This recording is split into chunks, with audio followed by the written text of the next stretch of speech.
Every July 1st, the people of Canada celebrate their national holiday of Canada Day.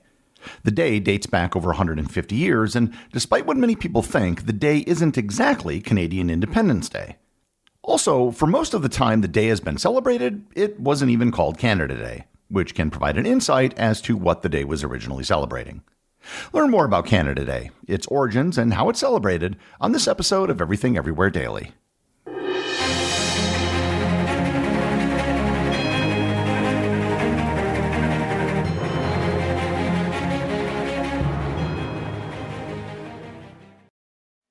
There are a lot of true crime podcasts out there, but if you care about compassionate and in-depth reporting, then I have a show you might be interested in.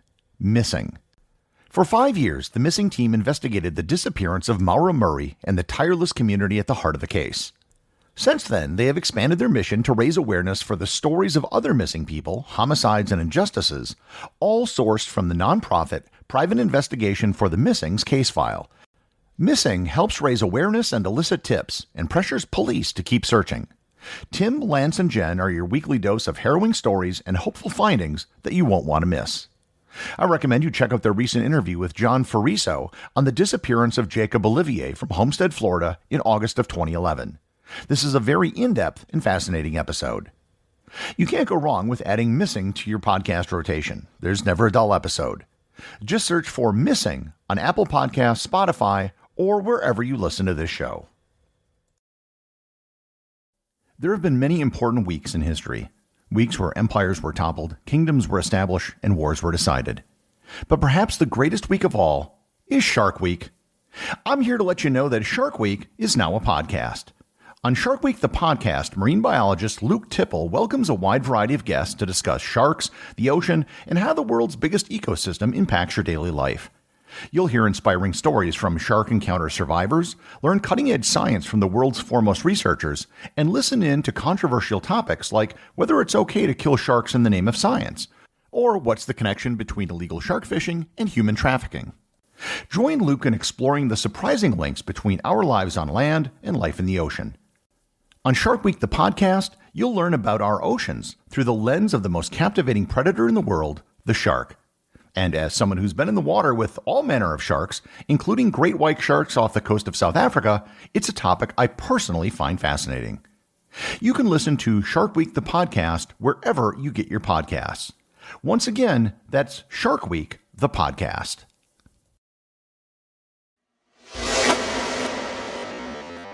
To understand the history of Canada Day, it's necessary to understand a brief history of Canada. I've touched on some of these topics before in episodes on exactly when Canada became independent and why Canada never joined the American Revolution. The colony of Canada was initially centered around what is today the province of Quebec.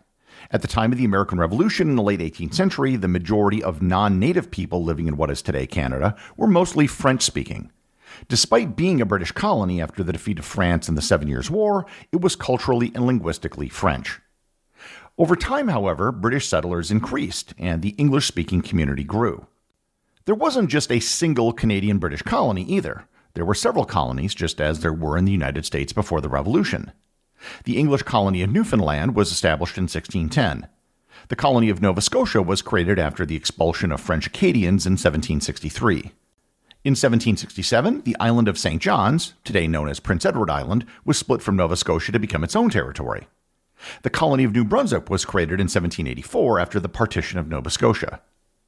In 1791, most of the former colony of New France was renamed the colony of Lower Canada. This was mostly centered around the St. Lawrence River and parts of what is today Labrador. At the same time, the colony of Upper Canada was created as well. This consisted of most of what is today southern Ontario. In 1841, Upper and Lower Canada were merged into a single colony known as the Province of Canada. The merger of Upper and Lower Canada was an attempt to do two things.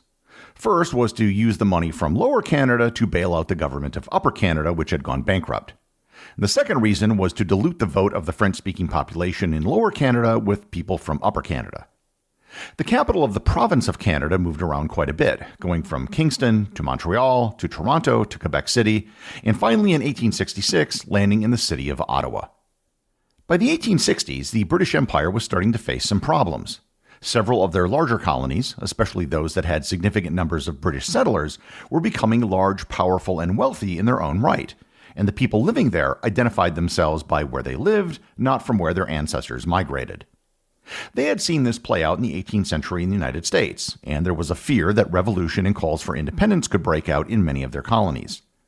Not to mention that it was becoming increasingly difficult to manage these large colonies from a distance. To avoid what happened with the American colonies, the British decided to take a different approach. They would give some of their colonies a high degree of autonomy. They created what became known as dominion status. The term dominion had been used in the past by England, but never in a way that actually meant anything concrete.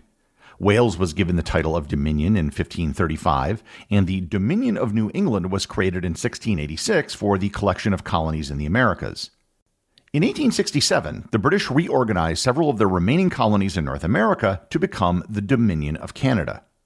The colonies that took part were the Province of Canada, Nova Scotia, and New Brunswick.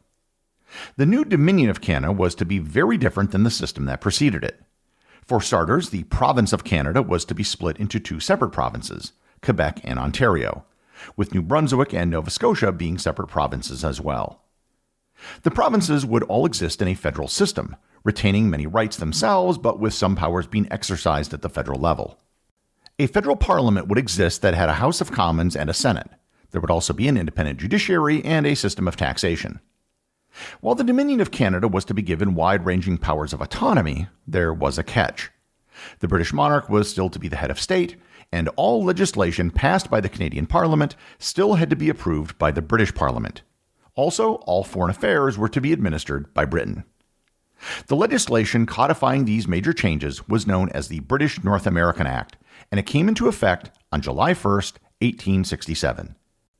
The day the act went into effect, there were celebrations throughout the new Canadian Confederation.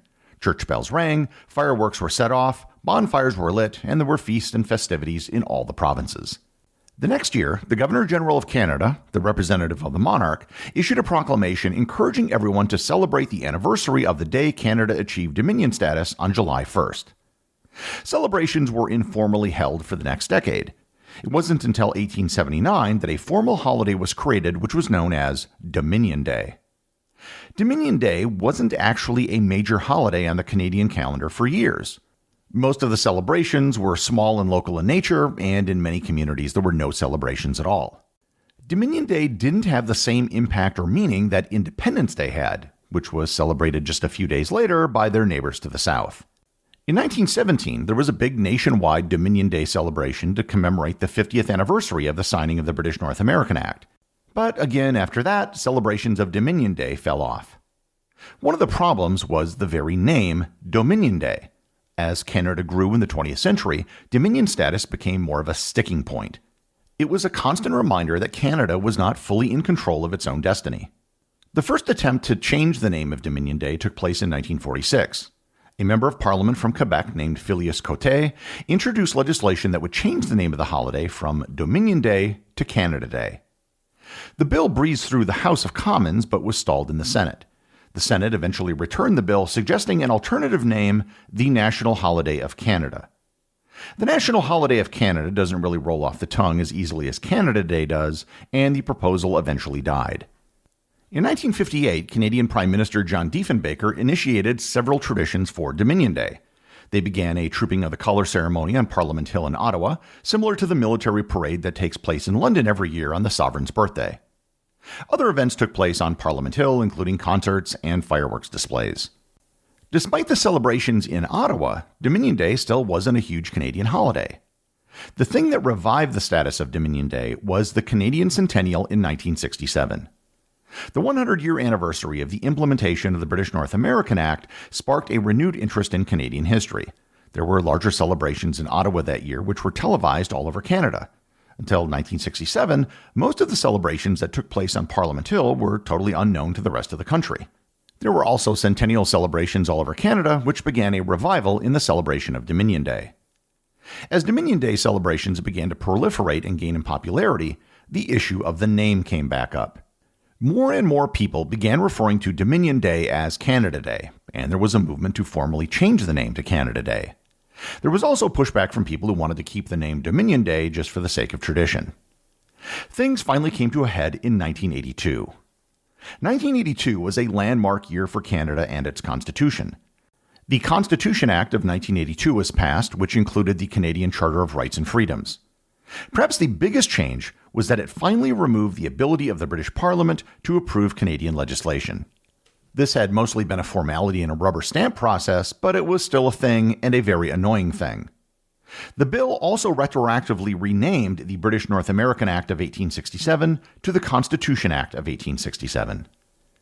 The subject of the Canadian Constitution is worthy of its own future episode, as there are elements of and implications of the Canadian Constitution that even many Canadians might not be aware of. After the Constitution Act of 1982 was ratified and enacted, Canada was no longer, in any sense of the word, a dominion, yet the name remained attached to the holiday. On July 9, 1982, a bill was passed by the House of Commons that officially changed the name of Dominion Day to Canada Day. The entire process of passing the bill was, I have to say, a bit shady, but totally legal.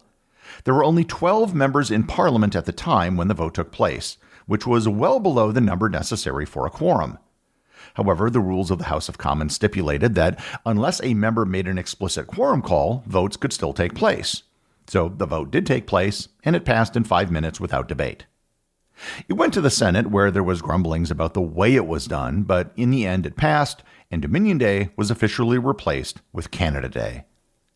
Since the change to Canada Day, the popularity of the holiday has grown, and today you can find Canada Day celebrations in most communities in Canada. There are even Canada Day celebrations around the world, wherever Canadians may be living. The largest overseas Canada Day celebration takes place in London in Trafalgar Square, just outside of the Canadian Embassy, where as many as 100,000 people have been in attendance. I've had the pleasure of being in Canada a couple times for Canada Day. The most memorable one was when I was on the islands of Haida Gwaii in British Columbia, where I was able to watch the mud bog races in the town of Port Clement. The biggest celebrations, as usual, take place on Ottawa, which include an enormous fireworks display on Parliament Hill. So Canada Day isn't an Independence Day per se, although it does acknowledge the birth of modern Canada. It is more of a national day and a celebration of all that is Canada. So, to all the Canadians out there, in Canada and around the world, have a happy Canada Day. The executive producer of Everything Everywhere Daily is Charles Daniel. The associate producers are Thor Thompson and Peter Bennett. I just want to thank everyone, including the show's producers, who support the show over on Patreon. If you'd like to support the show, just head over to patreon.com, which is currently the only place where you can get show merchandise. Also, if you want to talk to other listeners about the show, head over to our Facebook group or Discord server, both of which have links in the show notes.